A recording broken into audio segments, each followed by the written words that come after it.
Hi, dear viewers, how are you? Hope you are fine by the grace of Almighty Allah. Welcome everyone to my YouTube channel H Method.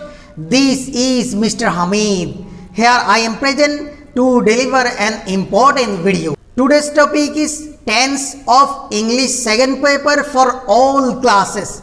Now let's get started.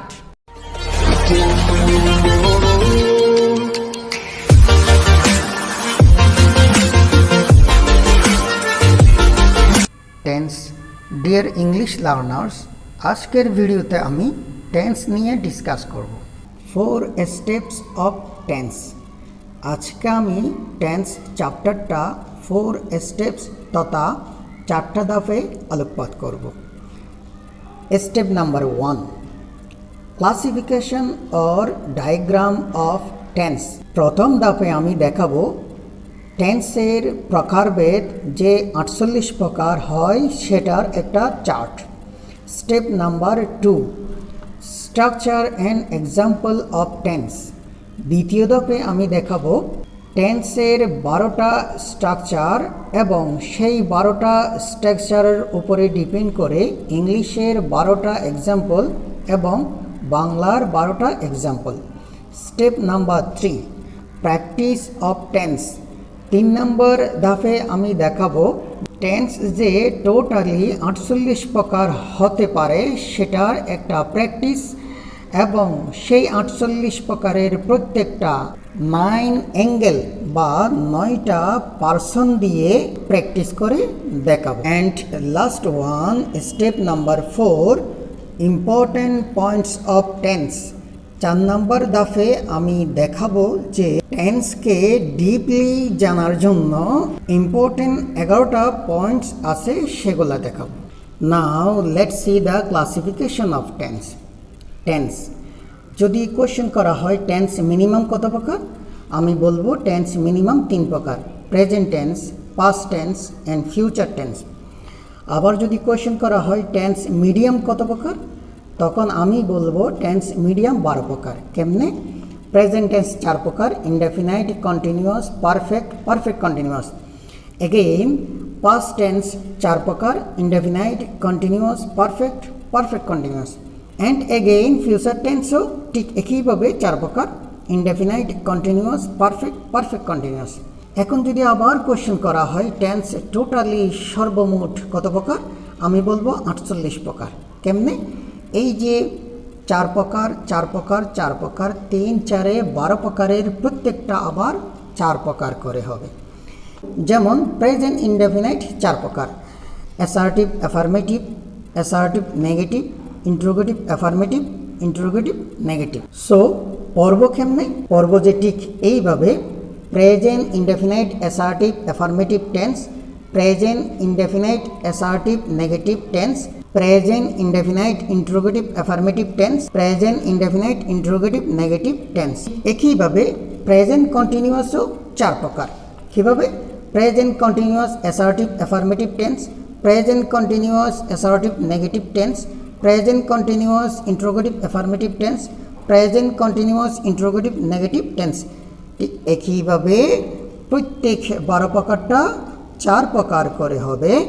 এবার লাস্টেরটা আমরা দেখি future perfect কন্টিনিউয়াসও ঠিক একইভাবে 4 প্রকার, future perfect continuous assertive affirmative tense, future perfect continuous assertive negative tense, future perfect continuous interrogative affirmative tense, future perfect continuous interrogative negative tense. এইবার আমরা টেন্সের total যে 48 প্রকার হয় সব প্রকারগুলার আমরা ওয়ার্ড মিনিং এবং ডেফিনিশনটা জেনে নিব। এখানে একটা আমরা টেকনিক ফলো করব, সেটা হচ্ছে এখানে টোটালি টেন্সের 48 প্রকারের যদি ওয়ার্ড মিনিং তার পাশাপাশি যদি টেকনিক্যাল মিনিং আর ডেফিনিশনটা আমরা জানতে চেষ্টা করি, তাইলে আমরা যদি বুকিশ ল্যাঙ্গুয়েজটা ফলো করি সেক্ষেত্রে ইজি টার্মগুলো আমাদের কাছে ডিফিকাল্ট মনে হবে।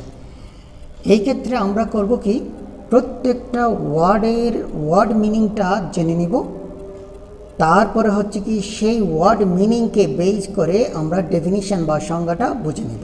যেমন সর্বপ্রথম টেন্স। টেন্স ওয়ার্ডটা লেটিন ওয়ার্ড টেম্পাস থেকে নির্গত। যার মিনিং হচ্ছে কি টাইম অফ অ্যাকশন, অর্থাৎ কাজের সময়। এখন এই টেন্সের ডেফিনিশনটা আমরা এই শাব্দিক অর্থ থেকে আমরা বুঝে নেব। কিভাবে? যদি বলা হয় টেন্স কাকে বলে, তাইলে আমরা এখান থেকেই সেই সংজ্ঞাটা আমরা বানিয়ে নেব। কোনো কাজ সংগঠিত হওয়ার সময়কে টেন্স বলে, হয়ে গেল। এইবার এখানে চলে আসি প্রেজেন্ট টেন্স। প্রেজেন্ট এর বাংলা মিনিং কি? বর্তমান। তাইলে প্রেজেন্ট টেন্স কাকে বলে? কোনো কাজ সংগঠিত হওয়ার সময়টা যদি বর্তমান বোঝায় তাকে প্রেজেন্ট টেন্স বলে। পাস্ট অতীত, কোনো কাজ সংগঠিত হওয়ার সময়টা যদি অতীত বোঝায় তাইলে তাকে পাস্ট টেন্স বলে। ফিউচার ভবিষ্যৎ, কোনো কাজ সংগঠিত হওয়ার সময়টা যদি ভবিষ্যৎ বোঝায় তাহলে তাকে ফিউচার টেন্স বলে। এবার এদিকে চলে আসি ইনডেফিনাইট সাধারণ, বর্তমানে কোনো কাজ সংগঠিত হওয়ার সময়টা যদি সাধারণভাবে বোঝায় তাহলে তাকে প্রেজেন্ট ইনডেফিনাইট টেন্স বলে। কন্টিনিউয়াস চলমান, বর্তমানে কোনো কাজ সংগঠিত হওয়ার সময়টা যদি চলমান বোঝায় তাহলে তাকে প্রেজেন্ট কন্টিনিউয়াস টেন্স বলে। পারফেক্ট গঠিত, বর্তমানে কোনো কাজ ঘটে গেছে বোঝালে তাহলে তাকে প্রেজেন্ট পারফেক্ট টেন্স বলে।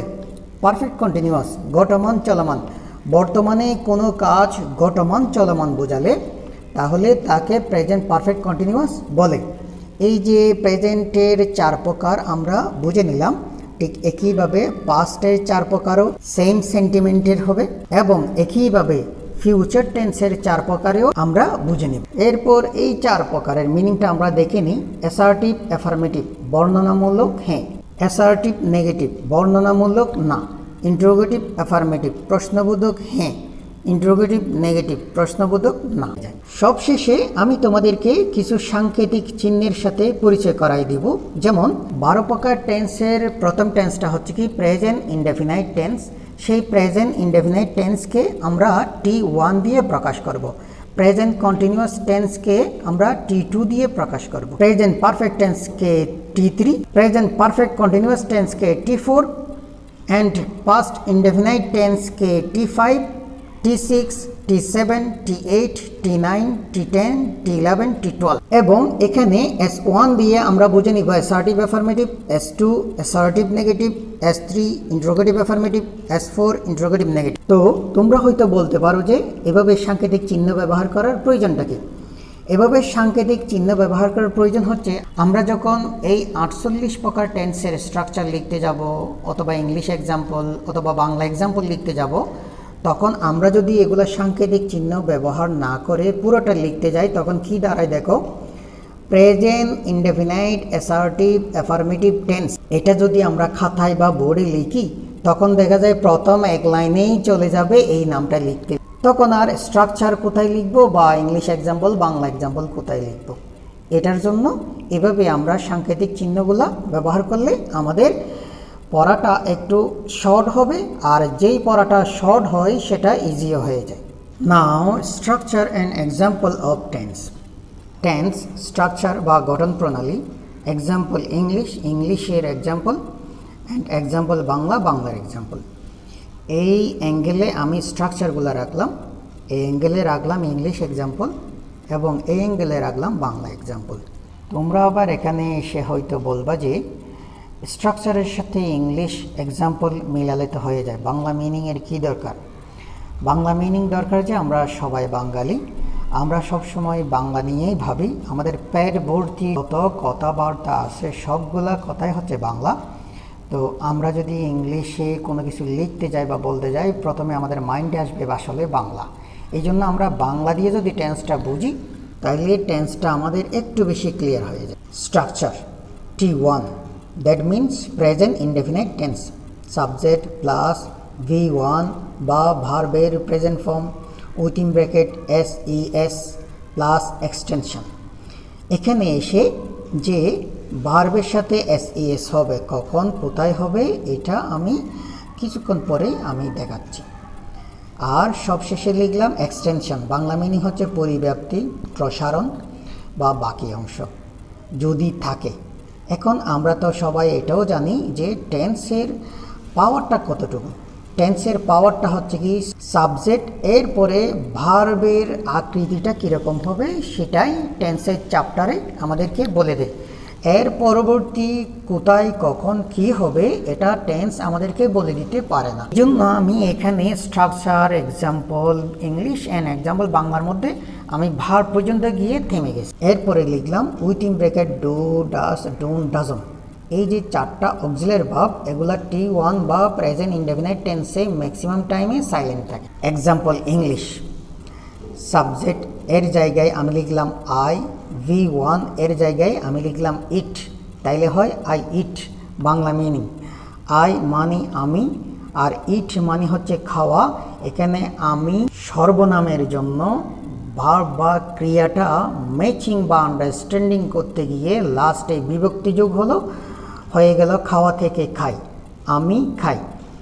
এই যে বাংলা ক্রিয়ার শেষে বিভক্তি যোগ হয়ে বিভিন্ন রকম হয়ে যায় সেটাও আমি কিছুক্ষণ পরে দেখাচ্ছি। T2 বা present continuous tense, subject plus am oblique is oblique are plus V1 plus ING. Example, সাবজেক্টের জায়গায় লিখলাম আর, এম ইজ আর থেকে আয়ের জন্য হয় এম লিখলাম, V1 ইট লিখলাম, তার সাথে আইএনজি যোগ করলে eating, I am eating. Bangla meaning হবে আমি খাচ্ছি। T3 বা present perfect tense, subject plus have oblique has plus V3 বা ভার্বের পাস্ট পার্টিসিপল ফর্ম। এক্সাম্পল, সাবজেক্টের জায়গায় আই লিখলাম, হ্যাভ হ্যাজ থেকে আয়ের জন্য হ্যাভ হয় লিখলাম, V3 বা ভার্বের পাস্ট পার্টিসিপল ফর্ম। এখানে ইটের ফার্স্ট পার্টিসিপল ফর্ম হচ্ছে কি eaten, I have eaten. Bangla meaning আমি খেয়েছি। T4 present perfect continuous tense, subject plus have been oblique has been plus V1 plus ING. সাবজেক্টের জায়গায় লিখলাম I, have been has been থেকে আয়ের জন্য হয় হ্যাভ বিন, এরপর হচ্ছে কি V1 ইট, সাথে আইএনজি যোগ হলে হবে eating, I have been eating. Bangla meaning আমি খাচ্ছি। T5 that means past indefinite tense, subject plus V2 বা ভার্বের past form within bracket did, didn't.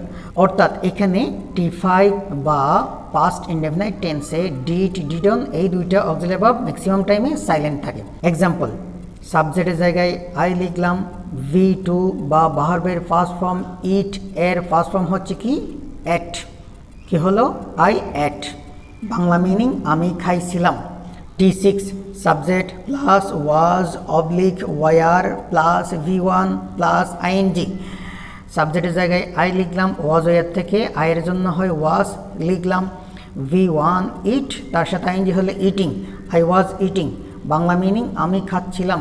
T7 subject plus had plus V3, সাবজেক্টের জায়গায় আই লিখলাম, হ্যাড অক্সিলারি ভার্ব লিখলাম, V3 eaten লিখলাম, I had eaten. Bangla meaning আমি খেয়েছিলাম। T8 subject plus had been plus V1 plus ING, সাবজেক্টের জায়গায় I লিখলাম, হ্যাড বিন অক্সিলারি ভার্ব লিখলাম, V1 ইট লিখলাম, তার সাথে আইএনজি হলে eating, I had been eating. Bangla meaning আমি খাচ্ছিলাম। T9 subject plus will plus V1, সাবজেক্টের জায়গায় আই লিখলাম, তার সাথে উইল অক্সিলারি ভার্ব লিখলাম, এরপরে V1 ইট লিখলাম, I will eat. Bangla meaning আমি খাবো।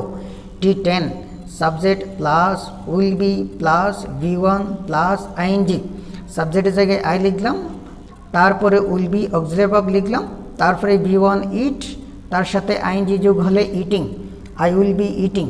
বাংলা মিনিং আমি খেতে থাকবো। T11 subject plus will have plus V3, subject এর জায়গায় লিখলাম আই, তারপরে উইল হ্যাভ লিখলাম, এরপরে লিখলাম V3 eaten, I will have eaten. Bangla meaning আমি খেয়ে থাকবো। Last one T12 subject plus will have been plus V1 plus ING, সাবজেক্টের জায়গায় আই লিখলাম, তারপরে will have been auxiliary verb লিখলাম, এরপরে V1 ইট, সাথে আইএনজি যোগ হলে eating, I will have been eating. Bangla meaning হবে আমি খেতে থাকবো। হ্যালো ডিয়ার, এখানে আমি তোমাদেরকে টেন্সের 12 প্রকারটা দেখালাম। এরপরে আমি দেখাবো তোমাদেরকে টেন্সের এই 12 প্রকারকে ডিপেন্ড করে যে প্রত্যেকটা 4 প্রকার করে 4 12 48 প্রকার কেমন হয় সেটা দেখাবো। তো ভয়ের কোনো কারণ নেই। এখানে তোমাদের খুব ভালো করে জেনে রাখতে হবে এই টেন্সের 12 প্রকারটাই। এই 12 প্রকারটাকে বেস করে আমরা বুঝে বুঝে প্রত্যেকটাকে 4 প্রকার করে 4 12 48 প্রকার বানাতে পারবো। Tense in 48 kinds. টেন্স যে 12 প্রকার থেকে আবার 48 প্রকারে যায় সেটা আমি এখানে দেখালাম। T2S1. T2 means present continuous tense. S1 means assertive affirmative. এখানে আমি টেন্সের 12 প্রকার থেকে একটা প্রকার নিলাম, সেটা হচ্ছে present continuous tense. Structure: subject plus am oblique is oblique are plus V1 plus ING plus extension. এই স্ট্রাকচারটা আমরা কিছুক্ষণ আগে 12 প্রকার টেন্সের স্ট্রাকচারে হুবহু পেয়ে গেছি। তাইলে কি বুঝলাম আমরা? টেন্সের 12টা স্ট্রাকচার যে কিছুক্ষণ আগে আমরা দেখলাম, সেই 12টা স্ট্রাকচারের প্রত্যেকটার জন্য S1, অর্থাৎ এই স্ট্রাকচারটা আমরা T2-তে পাইছি কিছুক্ষণ আগে, সেই স্ট্রাকচারটা হচ্ছে কি T2-র S1। বুঝে আসলো? এবার এক্সাম্পল: সাবজেক্টের জায়গায় আই লিখলাম, এম ইজার থেকে আয়ের জন্য এম হয় সেজন্য এম লিখলাম। এরপর হচ্ছে V1 ইট, তার সাথে আইএনজি হলে eating, I am eating. Bangla meaning আমি খাচ্ছি। T2S2, that means present continuous assertive negative tense. এখানে S2টা আমরা S1 থেকে বানিয়ে লিখলাম। কিভাবে? সাবজেক্ট সোজা বসলো, প্লাস বসলো, এম ইজ আর সেখানে শুধু নট অ্যাড হয়ে বসলো, আর আরন্ট ইজ ইজন্ট, এমন্ট না হয়ে এইন্ট হলো। কেন হলো সেটা আমি কিছুক্ষণ পরে দেখাচ্ছি। এরপর হচ্ছে কি প্লাস, তারপরে V1, তারপরে আবার প্লাস, তারপর হচ্ছে কি আইএনজি, ফুল স্টপ। এবার ইংলিশ এক্সাম্পল: আই সোজা বসলো, এম এর সাথে নট যোগ করলে এইন্ট হয়, বসলো, তারপর হচ্ছে কি ইটিং বসলো, I ain't eating. Bangla meaning আমি খাচ্ছি না, অর্থাৎ উপরে যে আমি খাচ্ছি আছে, পরে একটা না যোগ করে দিলে T2S2 হয়ে যায়। T2S3, that means present continuous interrogative affirmative tense. এখানে করব কি, এই যে T2S1 এর স্ট্রাকচার আছে, সেখানে যে অক্সিলারি ভার্ব আছে এমিজার, সেগুলো আগে নিয়ে আসবো, তারপরে প্লাস দিয়ে সাবজেক্টটা বসাবো, এরপরে V1 আইএনজি বসাবো, শেষে নোট অফ ইন্টারোগেশন বা প্রশ্নবোধক চিহ্নটা দেব। কেন? কারণটা কি? কারণটা আমরা সবাই জানি, ইংলিশে প্রশ্ন করতে গেলে অক্সিলারি ভার্বগুলো আগে নিয়ে আসতে হয় এবং শেষে প্রশ্নবোধক চিহ্ন দিতে হয়। এক্সাম্পল: এম ইজ আর থেকে আয়ের জন্য এম হয় বসালাম, তারপরে হচ্ছে কি সাবজেক্ট বসালাম, এরপরে V1 ইট, তার সাথে আইএনজি হলে ইটিং, প্রশ্নবোধক চিহ্ন। বাংলা মিনিং আমি কি খাচ্ছি, এই যে আমি খাচ্ছি তার মাঝখানে কয়ের অস্বীকার কি দিলে হয়ে যায় এবং শেষে প্রশ্নবোধক চিহ্ন দেব। T2S4, that means present continuous interrogative negative tense. এই যে এম ইজ আর আছে, সেটার সাথে নট যোগ করে দিলে হয়ে যায়, অথবা যদি এদিক থেকে বলি তাইলে এম ইজ আর সেটার সাথে নট যোগ করে আমরা বসিয়ে দিব, তারপরে সাবজেক্টটা বসাবো, তারপরে V1, তারপরে ING, note of interrogation. Example: ain't isn't aren't থেকে আয়ের জন্য এইন্ট হয় বসালাম, সাবজেক্ট আই বসালাম, V1 ইট, তার সাথে ING eating, note of interrogation, note of interrogation. Bangla meaning আমি কি খাচ্ছি না, এই যে আমি কি খাচ্ছি তার সাথে না যোগ করলে হয়ে যায়, শেষে প্রশ্নবোধক চিহ্ন। আমি 12 প্রকার থেকে একটা প্রকার নিলাম, যেটা হচ্ছে কি প্রেজেন্ট কন্টিনিউয়াস টেন্স। সেটা যে কিভাবে 4 প্রকার হবে দেখালাম। এখন তোমরা বাকি 11টা বাসায় বসে বসে প্র্যাকটিস করো, প্রবলেম হলে আমাকে জানাও। নাও প্র্যাকটিস উইথ ডিফারেন্ট পারসনস। বিভিন্ন পার্সন দিয়ে এইবার আমরা অনুশীলনটা করব। T2S1, that means present continuous assertive affirmative tense. এটাকে আমরা বিভিন্ন পার্সন দিয়ে প্র্যাকটিস করব। ওই যে কিছুক্ষণ আগে বললাম যে প্রত্যেক 48 প্রকারটাকে আমরা আবার 9টা অ্যাঙ্গেল বা 9টা পার্সন দিয়ে প্র্যাকটিস করব। Structure: subject plus am oblique is oblique are plus V1 plus ING plus extension. এটা হচ্ছে এই যে T2S1 এর স্ট্রাকচারটা হুবহু লিখলাম। সাবজেক্টের জায়গায় আমি বিভিন্ন পার্সন লিখলাম, যেমন I, we, you singular, you plural, they, he, she, it, name singular and plural. Am is are থেকে আই ফার্স্ট পার্সন সিঙ্গুলার, তার জন্য এম হয়, উই ফার্স্ট পারসন প্লুরাল, তার জন্য এমিজার থেকে আর হয়। ইউ সেকেন্ড পারসন সিঙ্গুলার, তার জন্য এমিজার থেকে আর হয়। ইউ সেকেন্ড পারসন প্লুরাল, তার জন্যও এমিজার থেকে আর হয়, বসালাম। দে থার্ড পারসন প্লুরাল, তার জন্য এমিজার থেকে আর হয়, বসালাম। হি শি ইট নেম সিঙ্গুলার, এই চারটা হচ্ছে কি থার্ড পারসন সিঙ্গুলার, সেটার জন্য ইজ হয়। এখানে এসে লাস্টে আমি অবলিক আর লিখলাম, কারণটা হচ্ছে কি নাম যদি প্লুরাল হয় সেটার জন্য ইজ না হয়ে আর হবে। এরপরে ভি ওয়ান ইট, তার সাথে আইনজি যোগ করলে ইটিং, সবখানে ইটিং, এবং অ্যাসার্টিভ অ্যাফার্মেটিভ হওয়াতে সবগুলোতে ফুল স্টপ হবে। Bangla meaning, I am eating, আমি খাচ্ছি। উই আর ইটিং, আমরা খাচ্ছি। ইউ আর ইটিং, তুমি খাচ্ছ। ইউ আর ইটিং, তোমরা খাচ্ছ। দে আর ইটিং, তারা খাচ্ছে। হি ইজ ইটিং, সে পুল্লিঙ্গ বোঝাবে, খাচ্ছে। শি ইজ ইটিং, সে স্ত্রীলিঙ্গ বোঝাবে, খাচ্ছে। ইট ইজ ইটিং, ইহা খাচ্ছে। নেম সিঙ্গুলার, ইজ ইটিং, নাম খাচ্ছে। এদিকে বাংলা সেন্টেন্সের শেষে সবগুলাতে দাঁড়িয়ে দিতে হবে। Now last one, important points of tense. টেন্সের কিছু গুরুত্বপূর্ণ পয়েন্ট আছে, আমি এখানে 11টা শো করলাম। এগুলো আমাদের জানা থাকলে টেন্সটা একটু ডিপলি জানতে পারবো, এবং টেন্স এর উপর ডিপেন্ড করে আমরা অন্যান্য গ্রামারগুলা ইজিলি বুঝতে পারবো, এবং ইংলিশ লিখতে গেলে এবং ইংলিশে বলতে গেলে তাহলে আমাদের বলাটা এবং লেখাটা ইজি হবে। Number 1, verb. টেন্সটা ভালো করে বুঝতে গেলে আমাদেরকে ভার্বটা সম্পর্কে আইডিয়া থাকতে হবে। ভার্বটার আইডিয়া আবার দু ধরনের, ক্লাসিফিকেশন অফ ভার্ব, ভার্বের প্রকারভেদ। ভার্বের প্রকারভেদ কয়টা হতে পারে? অ্যাবাউট 50 কাইন্ডস, প্রায় 50 প্রকারের ভার্ব হতে পারে। তো এখানে আবার তোমাদের 50 প্রকারের ভার্ব শিখতে হবে, এটা নিয়ে টেনশন করার দরকার নেই।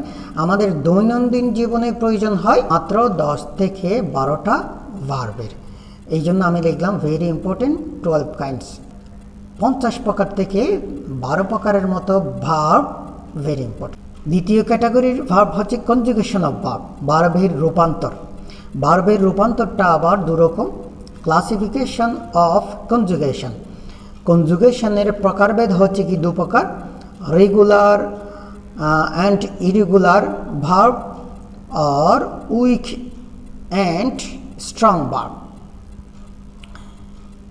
রেগুলার আর উইক ভার্বগুলা কীরকম? যেই ভার্বের মেইন ফর্মের শেষে ডি ইডি টি যোগ করে পাস্ট ফর্ম অথবা পাস্ট পার্টিসিপল ফর্ম গঠন করতে হয়, সেই ভার্বগুলোকে বলা হয় রেগুলার ভার্ব আর উইক ভার্ব। ইরেগুলার আর স্ট্রং ভার্ব কাকে বলে? ইরেগুলার আর স্ট্রং ভার্ব বলে যেই ভার্বের মেইন ফর্মের অন্তর্গত ভাওয়েল পরিবর্তন করে পাস্ট অ্যান্ড পাস্ট পার্টিসিপল গঠন করা হয়, অথবা ভার্বের মেইন ফর্মের শেষে অ্যান এন ই এন যোগ করে পাস্ট অ্যান্ড পাস্ট পার্টিসিপল গঠন করা হয়, তাকে ইরেগুলার আর স্ট্রং ভার্ব বলে। রেগুলার আর উইক ভার্বের এক্সাম্পল নিতে পারি, এখানে ছোট্ট করে আমি লিখছি, দেখো লুক, এটার শেষে ইডি যোগ করলে ভার্বের first form and past participle form হয়ে যায়, যেমন লুক, লুকড, লুকড। এরপরে হচ্ছে কি ইরেগুলার আর স্ট্রং ভার্বের এক্সাম্পল আমি ছোট্ট করে এখানে লিখলাম, সিওএমই কাম, এটার পাস্ট ফর্ম হচ্ছে কি সিএএমই কেম, পাস্ট পার্টিসিপল ফর্ম সিওএমই কাম, কাম কেম কাম। এরপরে হচ্ছে কি কনজুগেশন, এর আরেকটা দিক আছে, সেটা হচ্ছে ফর্ম অফ কনজুগেশন। কনজুগেশন এর গঠন, কনজুগেশন এর গঠন 5টা, V1 বা ভার্বের প্রেজেন্ট ফর্ম, V2 বা ভার্বের পাস্ট ফর্ম, V3 বা ভার্বের past participle form, SES form, ING form. Example, look দিয়ে যদি বলি look, looked, looked, looks, looking. Come দিয়ে যদি বলি come, came, come, comes, coming. Number 2, SES। এদিক থেকে বলি NT1 with third person singular subject. Present indefinite টেন্সে সাবজেক্টটা যদি থার্ড পারসন হয় প্লাস সিঙ্গুলার হয়, তখন তার সাথে যেটা ভার্ব ইউজ হবে সেই ভার্বের শেষে এস বা ইএস যুক্ত হবে। এখন এখানে দেখাবো আমি কখন এস যুক্ত হবে, কখন ইএস যুক্ত হবে। V1 plus S, SS, SH, CH, O, X, Z, ES equal GOES goes. অর্থাৎ যেই ভার্বের মেইন ফর্মের শেষ লেটারটা যদি এস হয়, এসএস হয়, SH, CH, O, X, Z এই 7টা ক্যাটাগরির কোন একটা হয় তখন আমরা সেই ভার্বের সাথে ইএস যুক্ত করব। যেমন জিও গো, এখানে লাস্ট লেটার হচ্ছে ও, এই যে এখানে আছে ও, ও থাকাতে আমরা সেখানে ইএস যুক্ত করব, তাইলে হবে গোজ। এরপরে V1 plus cross cross cross plus S equal it's. এরপরে হচ্ছে কি, যদি ভার্বের প্রেজেন্ট ফর্ম এর শেষে এই 7টা ক্যাটাগরির লেটারের কোনোটাই না থাকে, অন্যগুলাই থাকে, তাইলে তখন আমরা ইএস যুক্ত না করে শুধুমাত্র এস যুক্ত করব। যেমন ইএটি ইট, শেষে হচ্ছে কি টি, এই টিটা এই 7টা ক্যাটাগরির কোনোটাই না, তাইলে এখানে আমরা যুক্ত করব এস, তাইলে হয়ে যাবে ইট it's. Number 3, before oblique after in T3 T7 T11 যদি টেন্সের 12 প্রকার দিয়ে বোঝায় তখন হয় যে কি T3 means present perfect tense, T7 past perfect tense, T11 future perfect tense.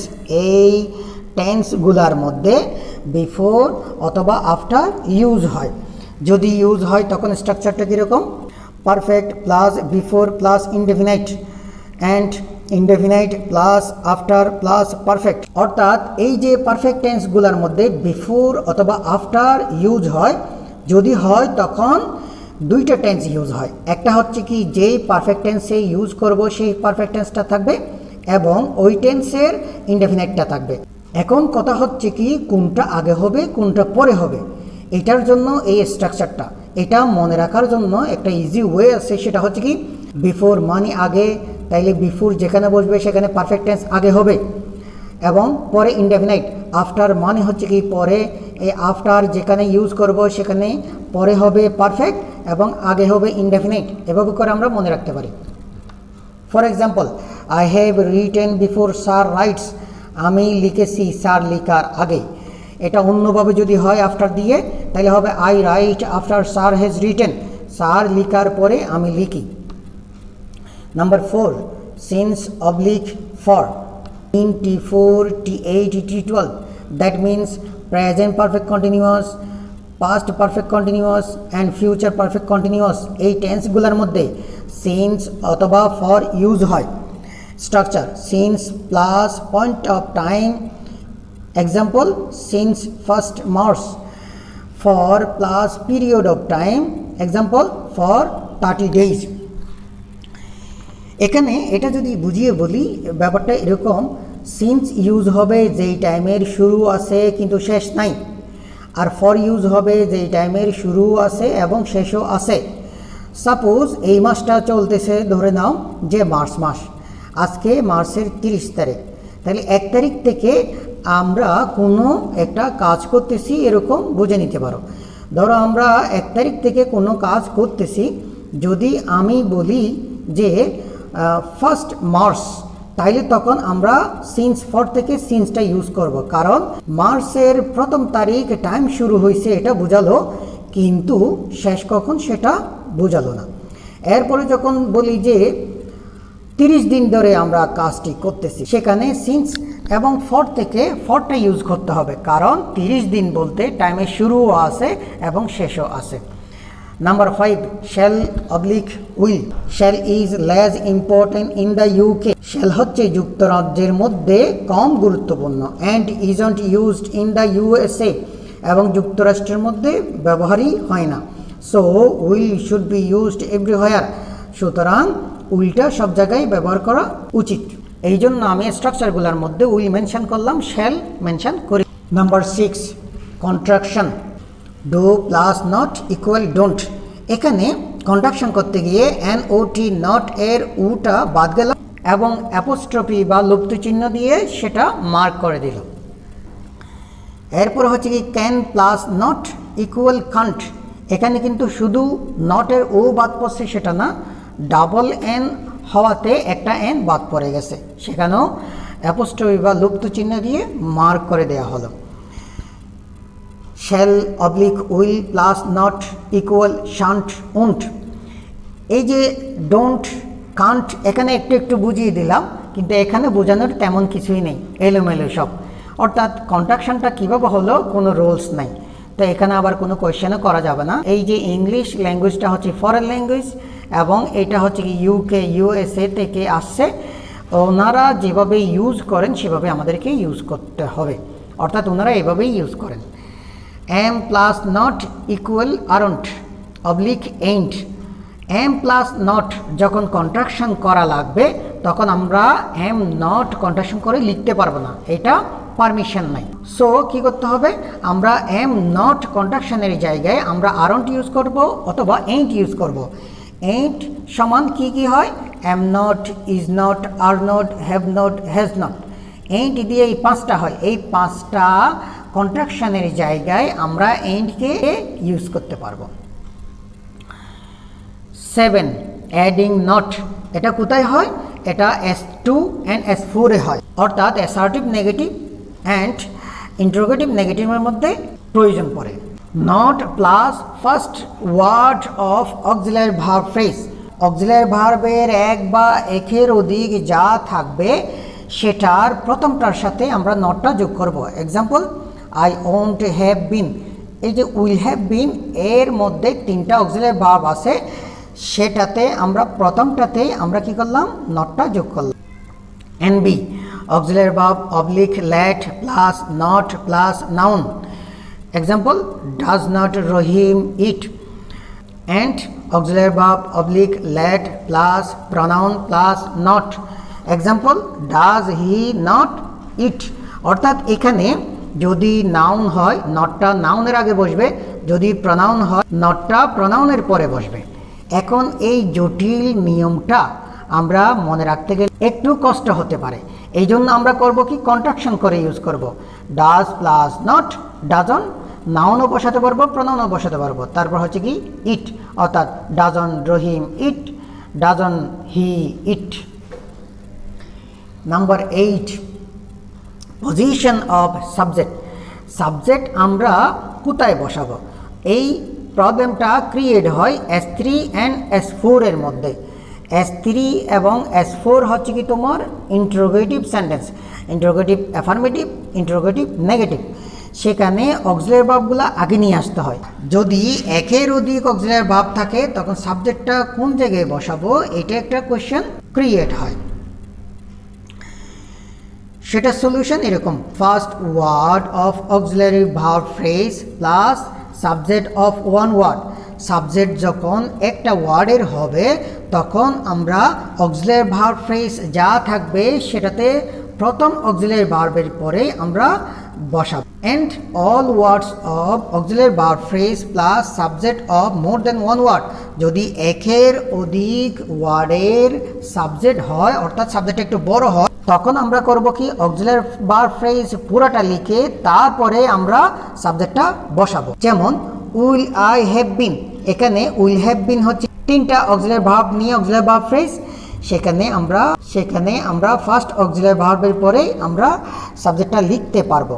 And another example, will have been the students of, যে কোনো একটা নামের আমি অ্যাব্রিভিয়েশন নিলাম, এটা নামটা পুরা লিখতে গেলে অনেক লম্বা হয়ে যাবে, তাহলে এই যে বিশাল লম্বা একটা সাবজেক্ট, এটা আমরা করব কি, অক্সিলারি ভার্ব ফ্রেজ পুরাটা লিখে তারপর সাবজেক্টটা লিখব। নাম্বার 9 প্রকৃতি প্রত্যয়।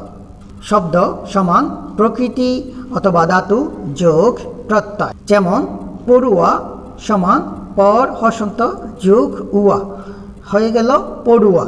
এখানে পর হচ্ছে প্রকৃতি আর উয়া হচ্ছে কি প্রত্যয়। এখানে প্রত্যয়কে বিভক্তিও বলতে পারো এবং অনুসর্গও বলতে পারো। তো এখানে প্রকৃতি এবং প্রত্যয় দেখানোর কারণটা হচ্ছে কি, আমরা যখন টেন্সকে 48 প্রকারের প্র্যাকটিস করব, সেখানে ইংলিশ এক্সাম্পলের পাশাপাশি বাংলাটাও প্র্যাকটিস করতে হবে, কারণ আমরা বাঙালি। সেখানে গিয়ে দেখা যায় প্রত্যয় যোগ করাটা অতীব প্রয়োজন হয়। এই যে ক্রিয়ার শেষে প্রত্যয় যোগ করে বিভিন্ন সাবজেক্ট এর সাথে আন্ডারস্ট্যান্ডিং করতে হয়, সেটা আমাদেরকে জেনে নিতে হবে। নাম্বার 10 সাধু চলিত। সাধু চলিত মিশ্রিত করে ইউজ করাটা গুরু চণ্ডালী দোষ বলা হয় ব্যাকরণের ভাষায়।